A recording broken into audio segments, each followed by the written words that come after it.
Greetings, Game Pass or past listeners. This is kind of a bonus episode. We ended up getting a text message about the Xbox price increases that we wanted to talk about, but it kind of divulged into a couple other things about sort of the price increases, but as well as sort of their overall plan, consoles in general. So talked about for 45 minutes. So this just kind of picks up right from the last episode. So it's got an abrupt start.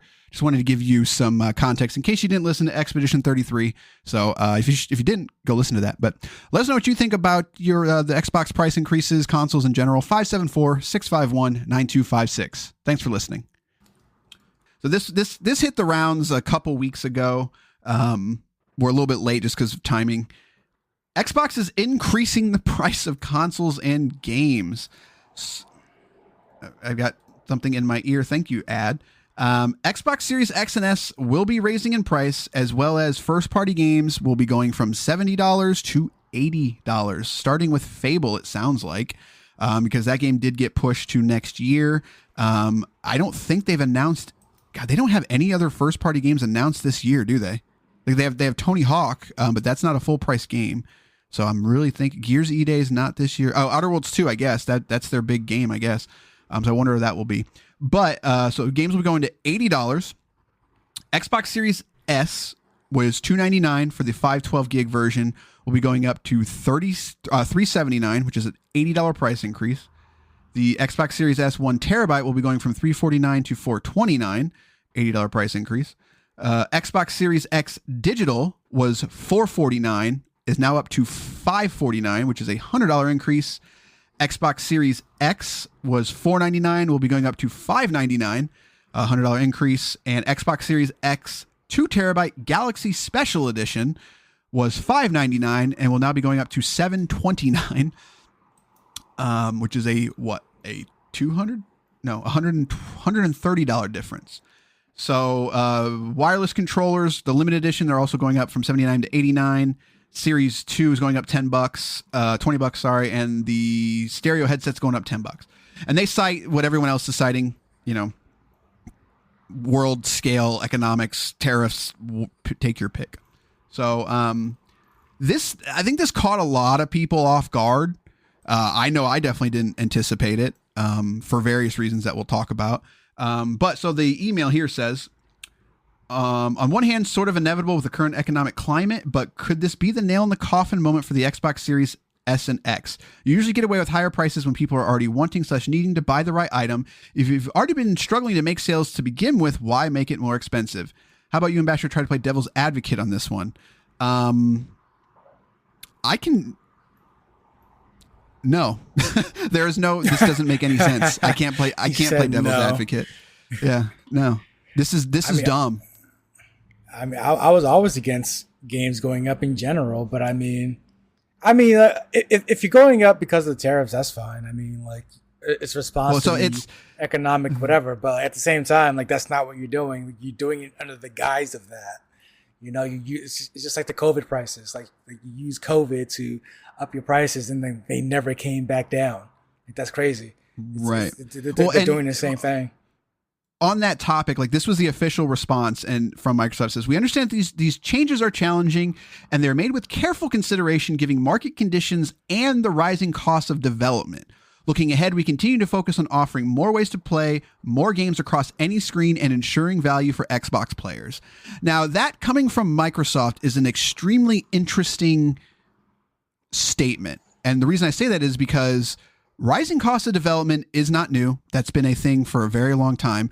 But Microsoft has made the decision to basically go third party at this point. So is that what they're saying? Are they saying that the price of their games is going up because they're offering them on more platforms? They will. The price of games going up, the price of the systems going up makes more sense than the games because, again, tariffs, blah, blah, blah. Right. Price of games going up in general. I can somewhat see that of the price of the console going up. I think it's dumb, but I understand that one. But no, yeah, games, I'm with you. No, this is stupid. It's just no point. They've been looking at, and by they, I mean not just Microsoft, but the entire industry. They've always been looking at reasons to up the price of video games because they never upped the prices before, and it's been the same forever, and inflation, blah, blah, blah. It's all, and then my issue is like companies will company. I expect them to do that. My issue is with like the general gamer consumer. Like I'm just gonna flat out say it, gamers are losers. Like you guys like the gamer is the only hobbyist where like it's your only hobby. Like you like there's nothing else that you do. Like people who like readers, moviegoers, TV watchers, whatever, mountain climbers, whatever it is. There's always a laundry list of things that they also love to do. Gamers love to game, and that is all that they like to do. If you take away the games, like they have nothing.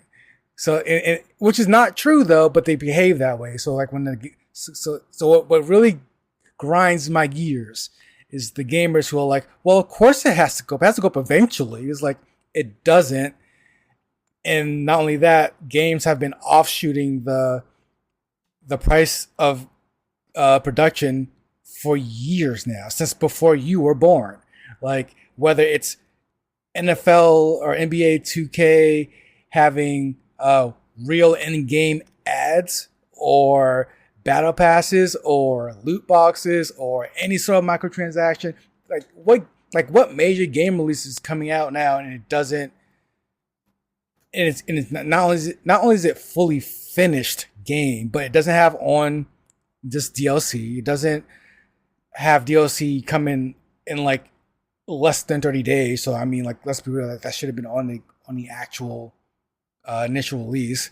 I mean, and then you have the battle pass, and then you have your everything else. It's like there are a million ways they have recouped their money in production.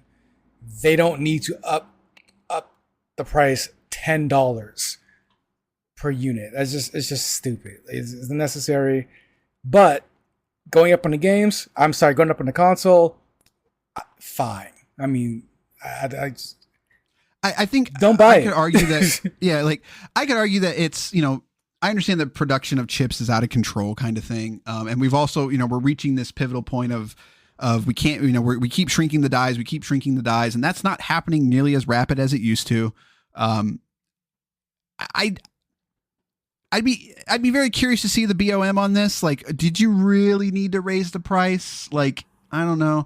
What I will say is I think it's also hilarious that Expedition 33, a $50 game, just released. Like, that's what I'm saying. And I'm not like, I get it. Like, there's been a lot of talk about this, of that whole thing of like, well, obviously we don't have to do it. I'm like, to put a blanket on it in that way is not what you should do. But I do think it's a good, tip of the, of the iceberg of a good argument of, is the prices of development going up? Yes. But is it going up? Does it have to? Like, does it really have to go up? Like, because you keep doing all these things, like, and again, nobody asked for Assassin's Creed to be 120 hours. Nobody asked for that. Like, but when you talk to some people, like, they're just like, well, no, it has to be. Like, that's why I bought it, because it's 120 hours. It's like, you're not finishing it. No, but people aren't finishing games. Like, the numbers are out there that prove that they're not finishing these games. So it's, the math checks out only because it's being presented that way. Like, well, this is how many developers it takes. This is what it takes for this. And it's like, okay, but like, did anybody stop and say, hey, what if we just made like a 40-hour Assassin's Creed game? Like, what if we did that? Like, what if we didn't make Last of Us 35 hours? Like, again, how is Kojima able to do it? Like, we've reached this pivotal point, I feel like, of the scales are tipping, of these major development teams are hitting this wall because people aren't buying what they're selling half the time, and people are playing Fortnite a lot more, and they're playing these one-off, these service-based games a lot more than they used to. But if you make a good game and you get a good word of mouth, you can pull people off of it. You can have a Claire Obscura moment. Like, but citing that the games have to go up because of rising costs is just like, it's like, sure. Like, you're not wrong, but you're also being deceitful. But like you also said, it's like, yeah, but there's microtransactions. Also, you don't even ship discs anymore, Microsoft. Like, come on, again, you've ate the cost. Like, you did not give me a discount for going digital. Like, that saves you money.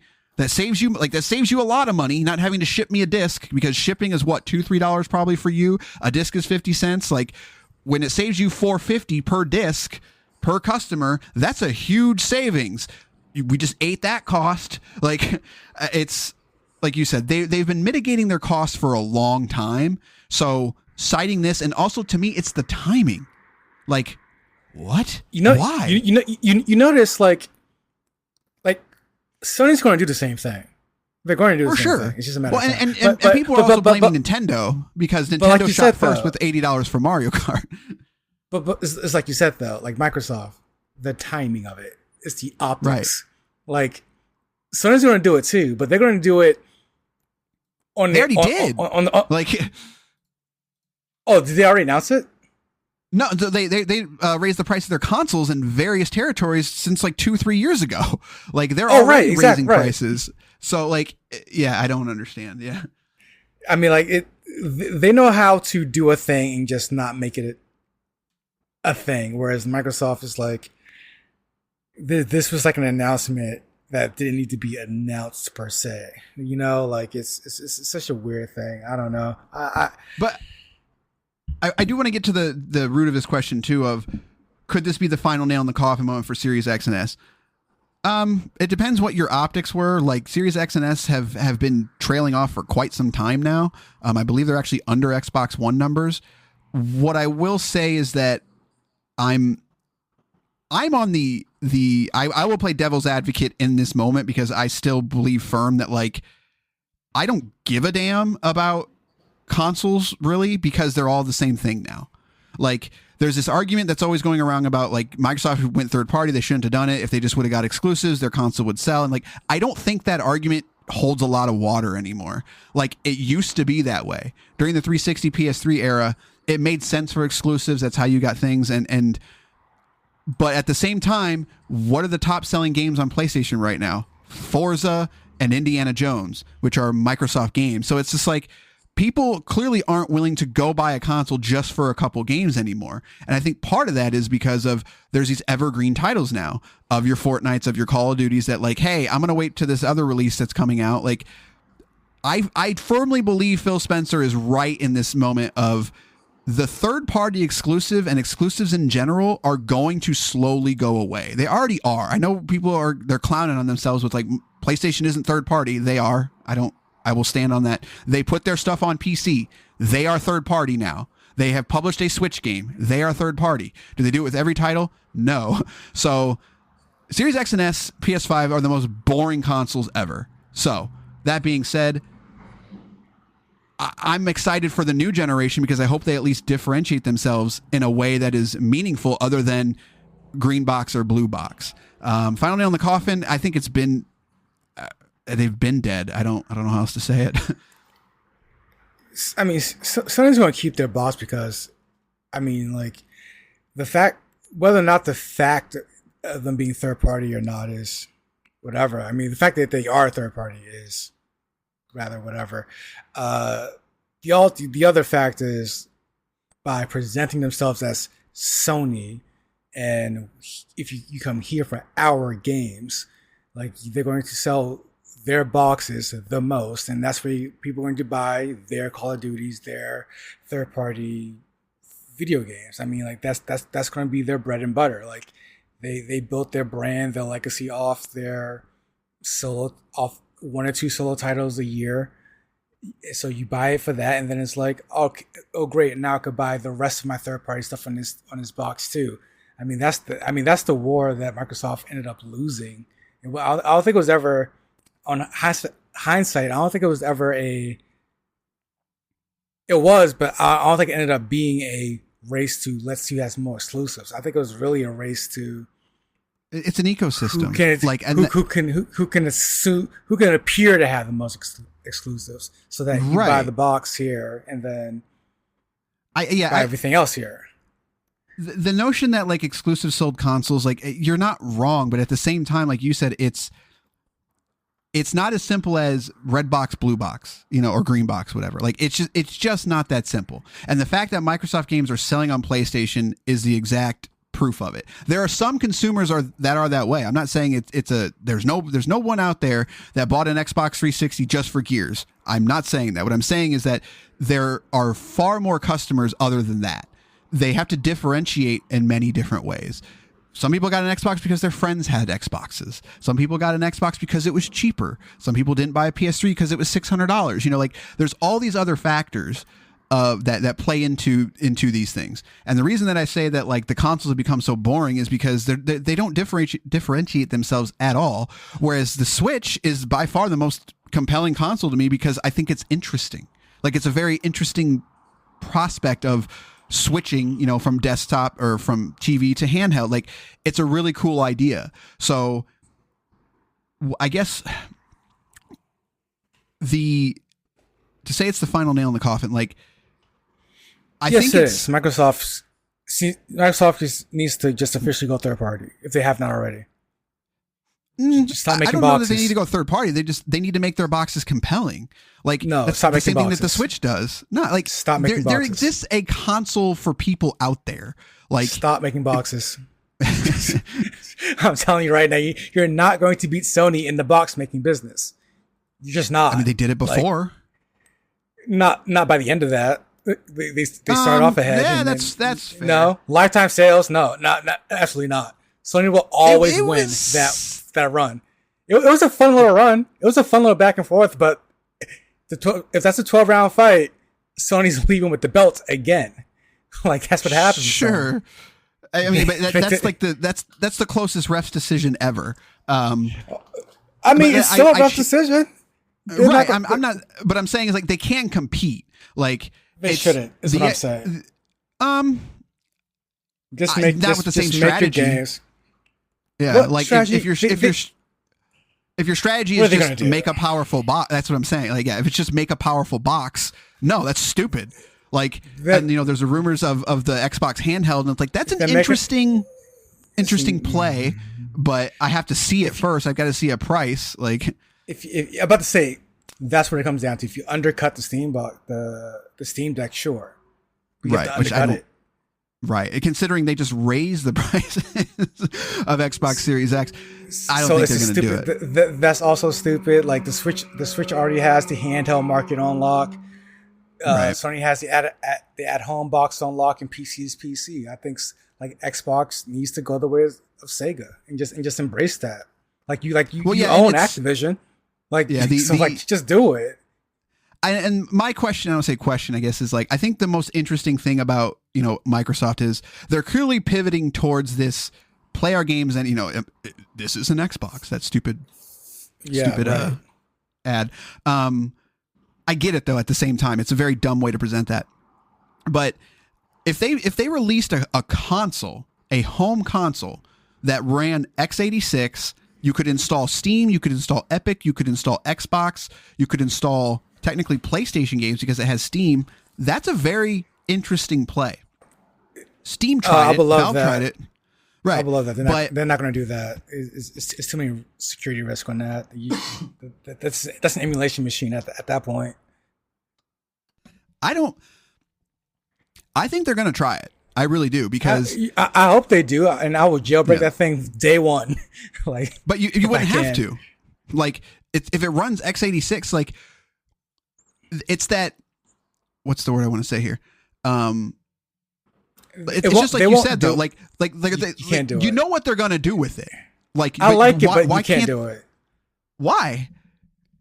Because we know. But I'm going to buy that box to play Nintendo Switch games on it. Like, okay, that's not going to happen. What's wrong with that? No, I mean, but people do that with the Steam Deck. Oh my God. And the ROG Ally right now.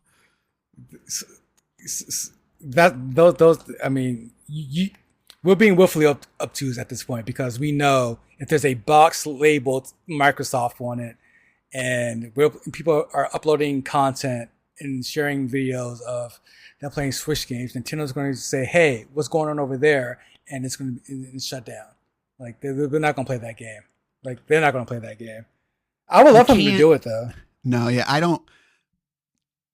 I get what you're saying, but like I genuinely think that like I don't say the tides are turning, but like the accessibility of development, but as well as like x86, like part of the reason consoles were so, I don't say adored, but like that made sense was because the dev environment was different. You know, you could code to the metal more. It made more sense. It made coding, you know, like it was just a different environment. But Xbox and PlayStation, like PlayStation runs Linux. Like Xbox runs Windows now. Like it runs the same core as these things. You used to run different OSs on these things. That's just not it's not the case anymore. Like it's already happening. That's not my issue. The issue, like again, I want them to do that. The issue simply is like, in my opinion, is you're not going to have a Microsoft branded product or a Sony branded product that's going to have that open up an ecosystem on it, and then allow widespread emulation. I mean, Android does it. It does, but right. So, like, how is that any different? I mean, like,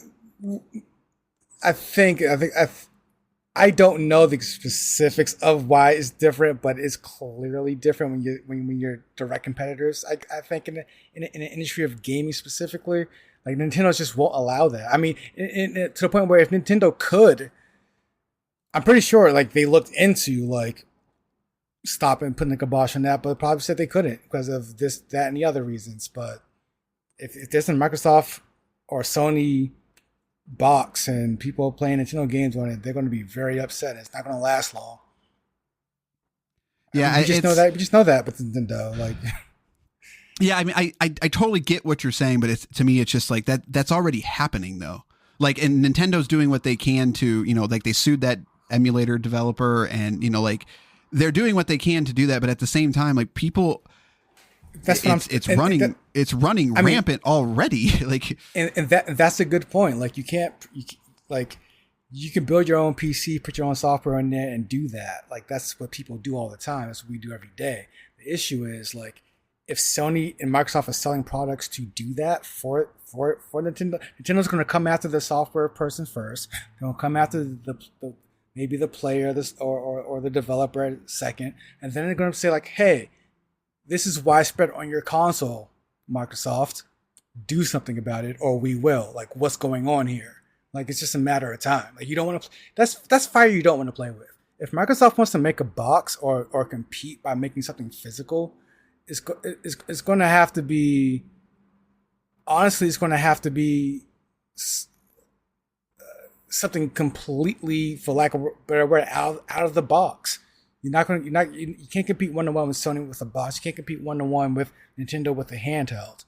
And so like in my opinion, like it would have to be, they really would have to push sort of this Xbox Anywhere thing, in a sense, like maybe like whatever the technology is. Stadia. Literally that, like some kind of internet machine where it's like it boosts everyone's internet by 100%, so there's no lag and shit. But I mean lag or anything. But other than that, don't make a box. Like you don't need the box anyway. Like the only way they compete, the only way they can compete, and they will shut down PlayStation, is you make a box. You make it 1-to-1 with you can make it 1-to-1 specs. It doesn't matter what's inside the box. You make the exact same box. You paint it green. Put an X on it, and you say all exclusive Activision games on this box. That's the only way. Yeah, I don't know. It's literally the only way. Like you can't, like as long as you can buy, as long as I could buy my Call of Duty on the PlayStation, I will. Like that's just as simple as it is. Right. Again, that customer exists, but I guess my argument has always been, you're never going to get rich off that customer. You're just not. Like it's that perception of we follow gaming way too close. You know, like we know the ins and outs of it. We are the 1% of known that like, hey, BioShock only came out on Xbox. We are that 1%. It was BioShock. How do I play this BioShock game? Xbox. Okay, cool. Like, oh, can I play that Uncharted on Xbox? Oh no. Okay, fine. You know, like there's a customer out there that that wants everything, but there's also, I think, a majority of those customers, there might be one game that sells them on that box, but they're not buying 35 games. Like that's your attach rate on that customer is a lot lower. So like they're buying 3 games. Right. So like, are you really making money off of that customer? Very little. So it's again, I think the Venn diagram is just that's what I mean.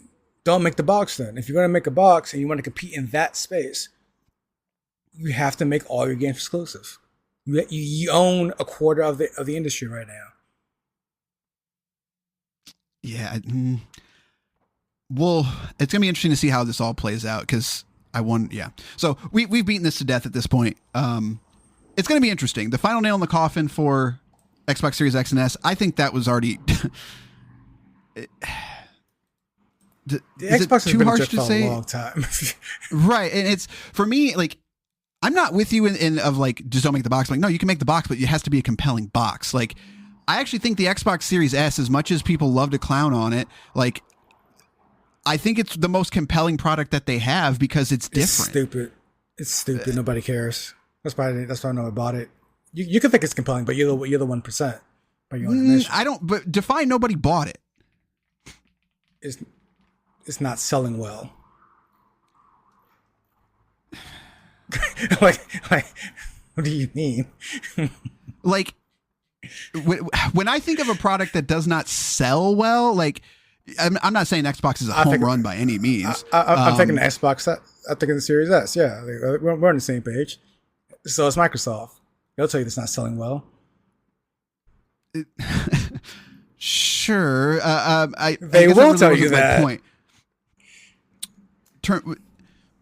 I guess that's not really what I'm saying. What I'm saying is that like it's the most compelling product because it's different in the market. Like, and it's similar to what you said of like, you can take the same box, you can paint an X on it, you can do whatever, but it doesn't really matter if it's the same product. Like they're the exact same product. The Series S actually is a different demographic, and it's a compelling product. It's the same reason why the Wii sold. It's like it has a differentiating factor that makes sense to me, of that not everybody wants an iPhone 10 Plus. Some people just want the iPhone SE. You're speaking from your 1%er class right now. Like nobody's buying that box. But it's not as compelling as you think it is, as you want it to be. It's just not. Compelling means people want it. But people are buying it. Like they're not buying it in treasure troves. They're not. They've sold over 10 million of them. It's not selling well. You know, it's not selling well. Compared to Sony, yes. It's not selling well. It's not selling well for Microsoft standards. We know this. I already know what we're arguing right now. Like you can get Phil on the phone. He's like, hey, how well are these consoles selling? He's going to say, Xbox anyway, looking towards the future. It's like, yeah, but how well they're selling? It's like, it's the quarter's looking, it's like, it's not selling well, guys. We know this. Like, it's not as compelling as you think it is. I wish it was. Compelling is a Switch. I think we're really arguing two different things here. Like, I get what you're saying, but like to say that the Xbox as a platform compared to the PlayStation and Nintendo, yeah, like it's not good, but like they've only sold like 6 million Steam Decks and people love that thing. It's like, okay, but they've also sold, I think they're over like 20 million Series S's, and it's like, that's a failure. It's like, what? No. I would say Microsoft, listen, the public is not making the standards. It's the companies that make the standards. It's the same thing with... that's fair. That's fair. When Square Enix said Tomb Raider didn't sell well, it's like, really? It's like that's the argument you're having with yourself. That's the argument you're having with yourself. I'm not saying Xbox says Xbox is not selling well. That's them. That's not me. If they said Xbox is selling well, like it wouldn't be third place. Fair, I suppose. Yeah. And in the grand scheme of that, what I will say is, to finally get back, it's if the PlayStation was the Xbox Series X, God, they're naming the right. the special edition is more expensive than a PS5 Pro. And now we're just bonkers. Right. That's where it's like, if you want to say found nail in the coffin, yeah, because that's just dumb. Like there's no world where a Series X should be more than a PlayStation 5 Pro. Stop it. Like, I don't care if it's a limited edition, whatever. There's no world where the Xbox, it has no compelling feature of it to be more expensive than a PlayStation 5. That is dumb. That's nuts. Like, yeah, like that is the true like clown moment of just like, what were you thinking? Like, also why? Like, there's no way that you're eating so much cost on this that it's just like, we got to raise the price. We've got to raise, like, we have to raise the price of this. It's like, I don't believe that one. Like, are you raising the price so that way you still stay profitable? Which I could see them doing because, like you said, like, it is not flying off the shelves by any means. So, like, everyone that they sell, they're like, no, we cannot lose money on this. Like, because we're not selling them enough and we're not getting enough. Like, that's where I'm just like, okay, like, maybe, but it's, if Sony didn't exist, which is a dumb thing to say, but like, that's the biggest thing. Like you've always said, like, and it's, what was the best advertisement for the PlayStation 4? The Xbox One. Like, it just, because it just didn't, like, there was no reason to have it. Yeah, like, even though I disagree with that sentiment, like, in terms of the Xbox had better games to start out with, but I get from the public perspective. It sure did. Like, I get it.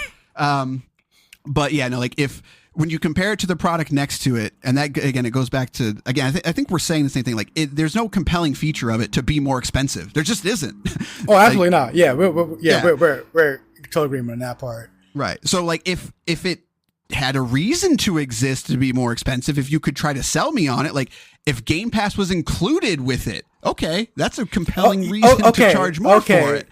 Like, okay, we might be talking. But you didn't do that, right? Exactly. It's just like, no, like, that just, we might be talking now. Like, like, and again, I beat up on Microsoft because, like, in the other podcast we used to have, I used to beat up on Nintendo the same way, because at that point, that was so many years ago. I think the Wii was out, the Wii 2 rather.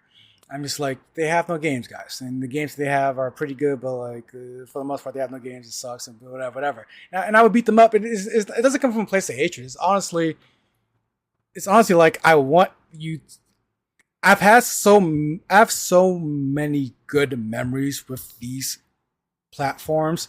I get upset when you give me trash, you know. And right now, like, this is a trash era in gaming right now compared to like my youth anyway. Like, these systems have, like, they don't have nearly for the life cycle. They don't have nearly enough games that are high quality games that stand the test of time. So, like, when I'm beat up on Microsoft, it's really just like, guys, like, just to quote Sam Wilson, Falcon, do better.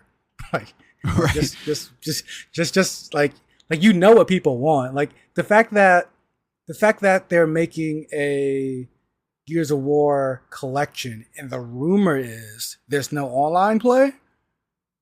So no, that's been debunked. So it's the first. Yeah, it's the first game.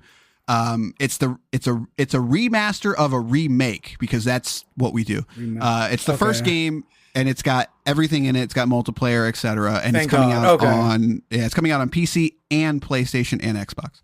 But that's sorry. That's actually kind of incredible. That's on all three systems, first of all. But, like, just make the right moves. Like, that is a right move. Take that like,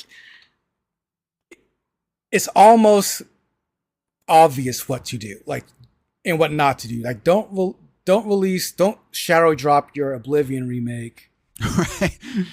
With a game you put on your show, right? And along with, like, the thing about Microsoft is the thing about this show, Game Pass. That's their differentiator. Like, love it, hate it, whatever you want, but you undercut your own service, man. Like, you dropped Oblivion next to Clair Obscur, and it's like, you are lucky it turned out this way and that Clair Obscur was so good. Like, if I was the developers of Clair Obscur, I'd be upset right now. I'd be real heated.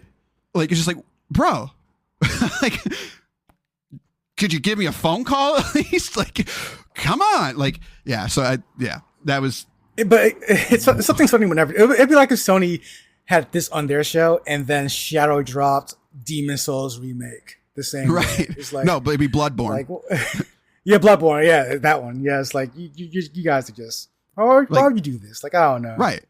Like, are you? Yeah. So, and it's to wrap this up. What I'll say is, I think, and this was an opportunity for Microsoft. And again, I'm going to say the thing.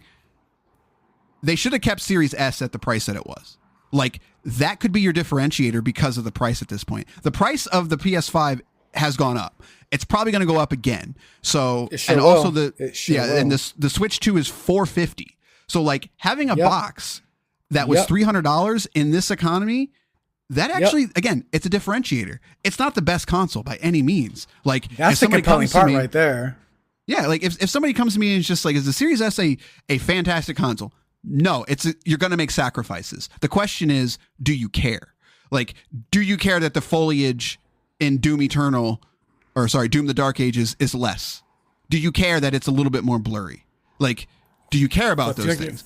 For a $300 box, you're winning. Like, right, and that's but instead they've positioned themselves in a worse position, but now they've also done it like in the clown way of a Xbox Series S 1 terabyte is $429, where a digital PS5, which neither one of these have a disc drive, is $20 more, which is triple the power, the same storage. You get Sony games. It's just like, again, what? like, what are you doing? I don't. Clown move, absolute clown move. So, all right, let's get out of here. I think I'll probably cut this into its own part because, as usual, we went way longer. So, Claire Obscura, you should play it, and Microsoft stopped making clown moves. So we've now gone way too long. But, all right, so when it comes to the future, where are you at on Doom? Have you played Doom? I haven't started it yet. Okay, so we're still going to do a dual episode at some point with you playing that RPG. It's called Rogue Trader, and I've got some games in the. Yeah, I've got some games in the docket here that we can play. So I have played and finished Doom the Dark Ages. So we'll talk about that for sure at some point as well. So, but all right, that's going to do this episode of Game Pass or Pass. We'll see you next time with a game. Good day, sirs.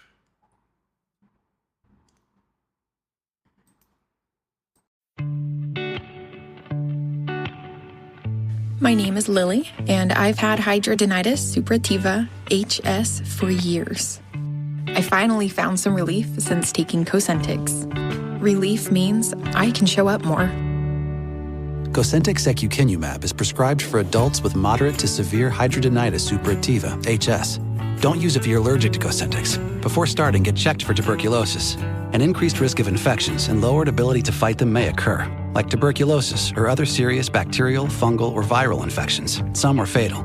Tell your doctor if you have an infection or symptoms like fevers, sweats, chills, muscle aches, or cough, had a vaccine or plan to, or if inflammatory bowel disease symptoms develop or worsen. Serious allergic reactions and severe eczema-like skin reactions may occur. Learn more at 1-844-COSENTYX or Cosentyx.com. Ask your dermatologist about Cosentyx. With McValue at McDonald's, you don't just get deals on the drinks. You get deals on McDonald's drinks. So when you're breaking a sweat, embrace the chill without breaking the bank. And when your crew is running on empty, keep your wallet full while refreshing the squad. Ace the vibe check with drinks like lemonade, frozen Fanta Blue Raspberry, or any size drink for just $1.49. Limited time only. Price and participation may vary. Cannot be combined with any other offer. Ba-da-ba-ba-ba.